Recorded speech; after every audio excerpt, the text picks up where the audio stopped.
જય શ્રી કૃષ્ણ દોસ્તો મિત્રો, આજે આપણે એક સેવાના કાર્ય માટે એકત્રિત થયા છીએ મિત્રો કેરી એક એવી મીઠાશભર્યું ફળ છે જે ભારતની અંદર જ નહીં પરંતુ વિશ્વના તમામ દેશોની અંદર પ્રખ્યાત છે મિત્રો।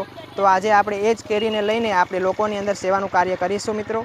તો આજે આપણે જેટલું પણ શક્ય બને એટલા કેરીના બોક્સ અહીંયા લાવ્યા છે અને જે પણ અહીંયા ભાઈઓ બહેનો રહે છે એને આપણે આજે કેરીના બોક્સ પ્રોવાઈડ કરીશું। તો ચલો હવે આપણે દરેક ભાઈઓ બહેનોને વિનંતી કરીએ કે તેઓ અને આપણે કેરીના બોક્સ પ્રોવાઈડ કરીએ। ઘર દીઠ આપણે એક વ્યક્તિને કેરીનું બોક્સ પ્રોવાઈડ કરીશું જેથી કરીને દરેક લોકોને કેરીનું બોક્સ મળી શકે।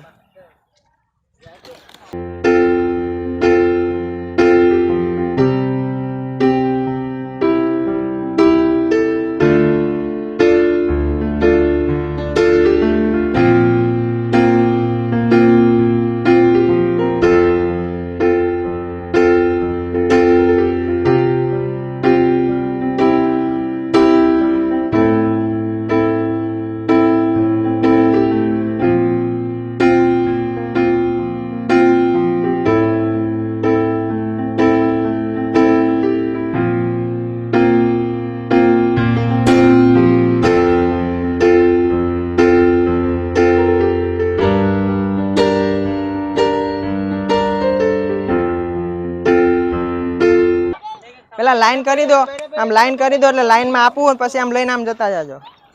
લાઈન બનાવી દો પેલા।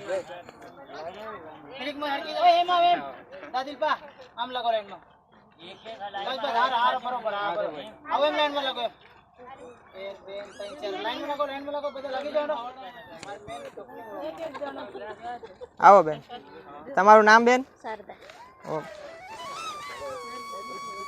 તમારું બેન?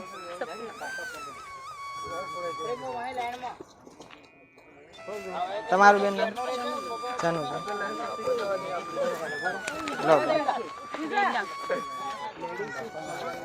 તમારું નામ ભાઈ? દિલીપભાઈ। શું કરો છો અહીંયા? કડિયા કામ કરો। કયું ગામ? સંતરામપુર। તમારું નામ ભાઈ? શું કામ કરો છો? કડિયા કામ। તમારું ગામ? ફતેપુરા। ભણવા નહીં જતો? ભણવાનું હો।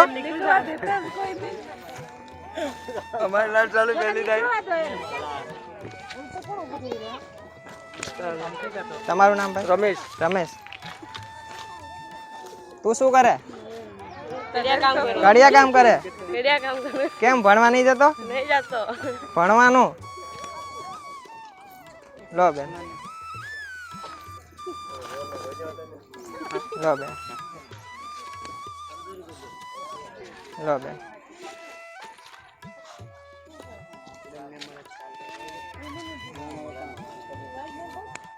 લો બેન। ચાલો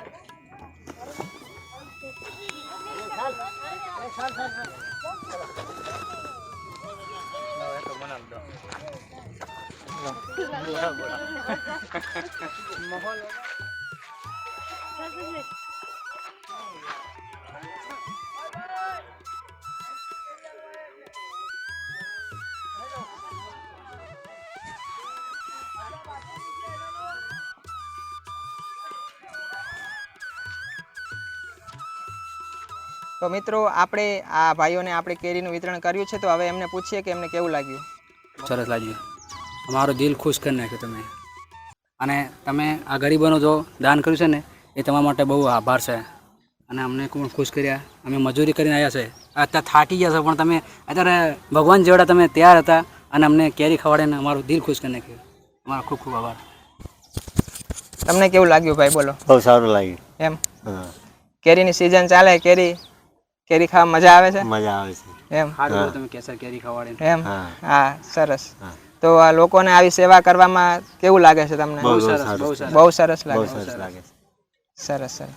તો મિત્રો આપણે આવી જ રીતે લોકોની સહાય કરતા રહીએ અને તમારો સાથ અને સહકારની જરૂર છે, તો તમે પણ અમને સપોર્ટ કરો। અમારા સોશિયલ મીડિયા યુટ્યુબ અને ઇન્સ્ટાગ્રામ પણ તમે અમને સબસ્ક્રાઈબ કરો, શેર કરો અને લાઈક કરો, અને તમે અમને દરેક જગ્યાએ અમને સપોર્ટ કરતા રહો જેથી કરીને અમે આવી જ રીતે લોકોની સહાયતા કરતા રહીએ અને અમારથી જેટલું પણ શક્ય હોય અમે લોકોનું સેવા કાર્ય કરતા રહીએ। જય શ્રી કૃષ્ણ મિત્રો।